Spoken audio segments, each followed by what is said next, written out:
আচ্ছা, তোমরা এই শাকটা চিনতে পারছো? দেখো তো কি শাক। দেখো, আমি 3 আটি এই শাক রেখেছি।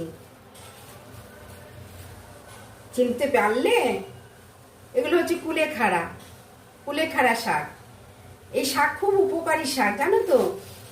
যাদের অ্যানিমিয়া থাকে, হিমোগ্লোবিন কম থাকে, এগুলো যদি ভালো করে ধুয়ে প্রেসার কুকারে সেদ্ধ করে ওই জলটা খাওয়া যায়, 7 দিনের মধ্যে ইমপ্রুভ বোঝা যায় যে কতটা তিনি সুস্থ হয়েছেন। যাই হোক, এগুলো তাই আমি রেখেছি। এছাড়া এগুলো বেশ বড়া করে খাওয়া যায়, সবজি দিয়ে শাক করে খাওয়া যায়, এমনি শাক করেও খাওয়া যায়। খুব উপকারী জিনিস। তাই আমি 3 আটি রেখে দিলাম। তোমরাও পেলে এই শাকগুলো খেয়েও। বেশ বড়া করেও খাওয়া যায়। অনেকে আছে জলটা না খেতে পারলে বড়া করে খাবে।